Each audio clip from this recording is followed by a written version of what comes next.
حدیث پاک میں آتا ہے کہ جو آدمی فجر کے بعد سونے کا عادی ہو اللہ تعالیٰ اس کی یادداشت کو ختم کر دیتے ہیں۔ چنانچہ آپ تجربہ کریں کہ جن عورتوں کو فجر کے بعد سونے کی عادت ہو وہ بلکھڑ ہوتی ہیں، باتیں بھول جاتی ہیں، چیز رکھ کے بھول جاتی ہیں، کام کرنا تھا بھول جاتی ہیں، خاوند کو بات کہنی تھی بھول جاتی ہیں۔ یہ زیادہ بھولنے کی عادت عام طور پر فجر کے بعد سونے کی عادت کی وجہ سے ہے، کیونکہ حدیث پاک میں فرمایا گیا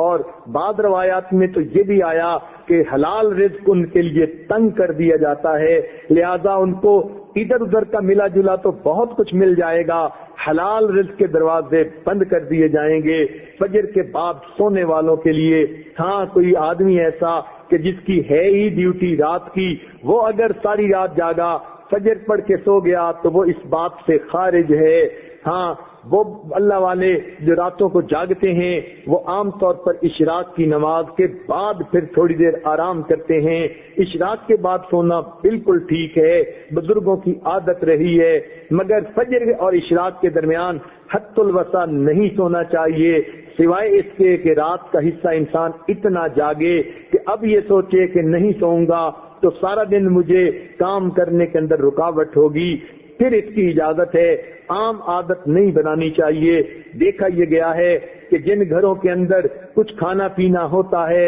اللہ تعالیٰ نے دیا ہوا تو وہاں پر صبح کے وقت اسی طرح سوئے پڑے ہوتے ہیں، بلکہ موہے پڑے ہوتے ہیں، پورا گھر قبرستان کی طرح لگ رہا ہوتا ہے کہ سورج نکل چکا اور گھر کے لوگ جاگ بھی نہیں رہے ہوتے۔ اس لیے کفر کی دنیا میں صبح کا ناشتہ سیریل کا انہوں نے بنا لیا، نہ کچھ پکانا پڑے اور نہ کچھ تردد کرنا پڑے، بیوی اپنے وقت پہ جاگے، خاوند اپنے وقت پہ جاگے، بچے اٹھ کے سکول جاتے ہیں تو وہاں مائیں ان کے لباس پہلے ہی تیار کر کے رکھ دیتی ہیں، ان کو کہتی ہیں بیٹے صبح اٹھنا الارم لگا کر سکول جانا ہے۔ بچے اس لیے کہ سکول اگر نہ جائیں وقت پہ تو ان کو استاد کی طرف سے جھڑکیاں پڑتی ہیں، سکول کے اندر سزا ملتی ہے، وہ اپنے وقت پہ اٹھتے ہیں اور چھوٹے چھوٹے بچے اپنے کپڑے خود بدلتے ہیں، سیریل کا ناشتہ، ٹھنڈا دودھ بھی مل گیا اور کہیں سے ان کو جو ہے وہ کوئی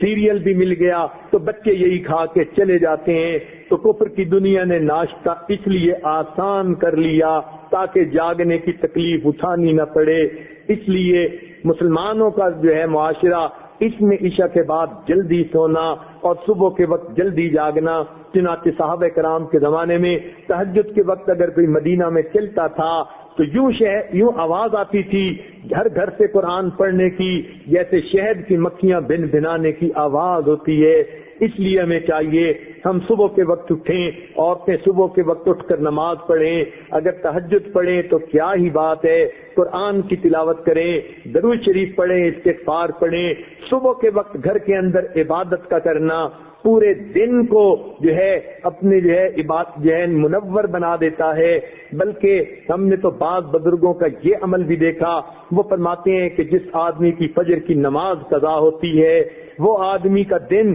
زندگی کا منحوس دن ہوا کرتا ہے۔ چنانچہ ایک آدمی نے قسم اٹھا لی کہ میں اپنی بیوی کو منحوس دن طلاق دوں گا، اب اسے سمجھ نہیں آتی تھی کہ میں قسم تو اٹھا بیٹھا، منحوس دن کون سا ہے؟ کسی فقیہ کے پاس گیا، انہوں نے فرمایا جس دن تمہاری فجر کی نماز قضا ہو جائے وہ تمہاری زندگی کا منحوس ترین دن ہے، تم اس دن یہ کام کر گزرتے ہو۔ بعض ایسے بزرگوں کو بھی دیکھا کہ جو وقت کے حاکم تھے مگر انہوں نے دستور بنایا ہوا تھا، وہ سوچتے تھے کہ جو آدمی فجر کی نماز وقت پہ پڑھ لیتا ہے حدیث پاک کے مطابق اللہ کی امان میں آ جاتا ہے، لہذا وہ حد جو ہے وہ جو سزائیں دینی ہوتی تھی تعزیرات کی وہ اس وقت تک نہیں دیتے تھے جب تک کہ یہ یقین نہ کر لیتے کہ آج اس نے فجر کی نماز نہیں پڑھی۔ اگر پڑھ لیتا تھا تو فجر دوست کو سزا دینا مؤخر کر دیتے تھے کہ اگر یہ اللہ کی امان میں آ گیا ہم کیوں اس کو سزا دیں؟ تو مسلمانوں کے نزدیک تو فجر کے وقت جاگنا اتنا اہم ہے، لہذا عورتوں کو یہ بات مشورے کے طور پر پیش کی جاتی ہے، زندگی کی ترتیب کو سنت کی ترتیب پر لانے کی کوشش فرمائیں، اور اس کا بہترین طریقہ یہ ہے کہ رات کو سوئیں اور دن کو جاگیں، عشاء کے بعد کام جتنا جلدی سمیٹ سکیں جلدی سونے کی عادت اپنائیں، تاکہ تہجد میں فجر میں آنکھ کھلے، انسان کے جسم کی نیند آرام کا تقاضا بھی پورا ہو جائے، اور صبح کے وقت پھر آنکھ کھلے تو اللہ تعالیٰ کا حکم بھی پورا ہو جائے۔ اس طرح انسان کی زندگی پرسکون گزرتی ہے۔